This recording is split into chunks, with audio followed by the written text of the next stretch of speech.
Assalamualaikum warahmatullahi wabarakatuh. Om Swastiastu, Namo Buddhaya, salam kebajikan. Syahrul Yassin Limpo, salah seorang politisi dari Partai Nasdem, dikabarkan menjadi tersangka di KPK. Hal ini viral di media sosial, terutama di media-media online.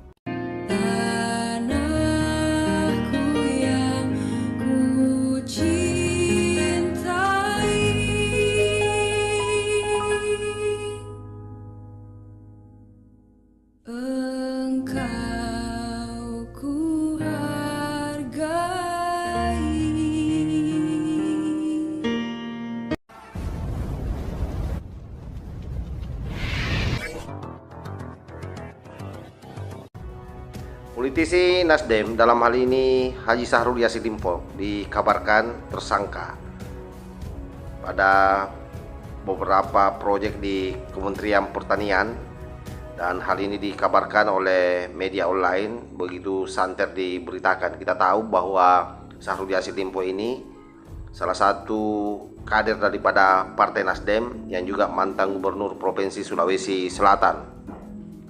Ini ada beritanya, saya baca dari kompas.com. Bisa disimak.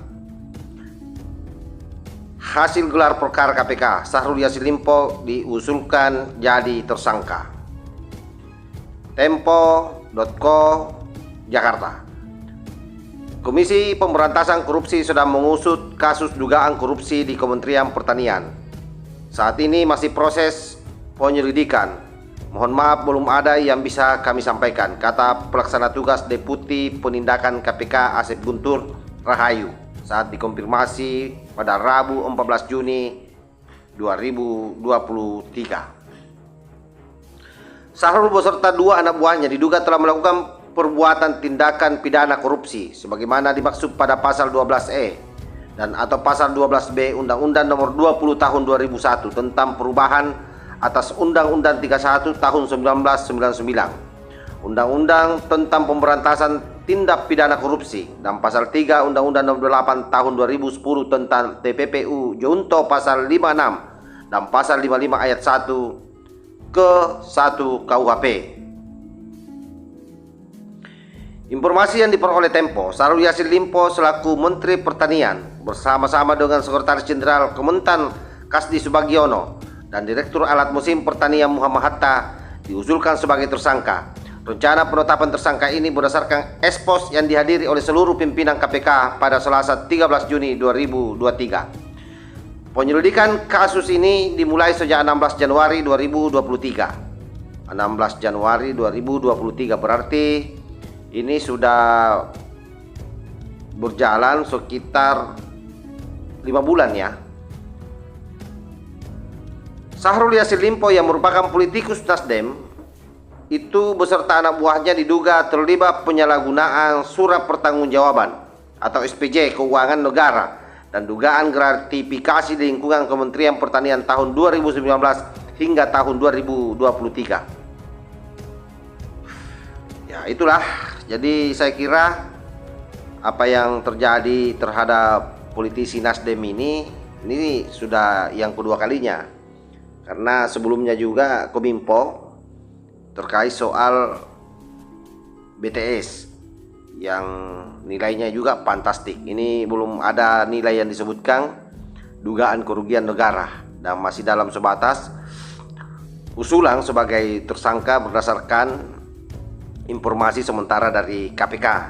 Tetapi yang paling penting saya kira memang bahwa Partai Nasdem kali ini betul-betul terpuruk, di mana rata-rata menterinya mengalami nasib yang naas ya, artinya luar biasa.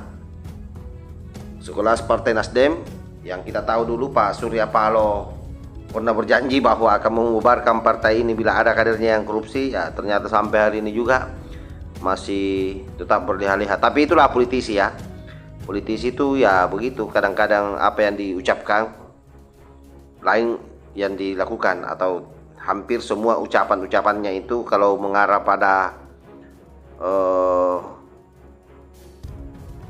hampir semua ucapan-ucapannya itu bersayap, tidak pernah ada yang pas dan sangat jarang ditepati. Nah, saya kira itu adalah masalah yang sangat krusial di bangsa kita, di mana rekrutmen kepemimpinan nasional daerah itu harus melalui jalur partai politik. Jadi kalau partai politik yang dimasuki itu memang tidak bersih, dalam arti yang banyak melakukan manuver-manuver terhadap keuangan negara untuk membesarkan partainya, ya biasanya itu menterinya yang jadi korban, karena menteri kan pasti dituntut untuk menyetor terhadap partai. Tapi itulah situasi bangsa kita hari ini, dan lagi-lagi bahwa Partai Nasdem ini juga adalah partai yang dikendarai oleh Anies Baswedan. Saya hanya mau bilang, mudah-mudahan karena ini baru diusulkan, betul-betul tidak jadi tersangka, karena kalau sudah jadi tersangka diumumkan resmi termasuk jumlah uang negara yang dirugikan, maka tamatlah riwayat daripada Partai Nasdem, dan termasuk saya kira Anies Baswedan sebagai capres dari Partai Nasdem. Wallahul muwaffiq ila aqwamit thoriq. Wassalamualaikum warahmatullahi wabarakatuh.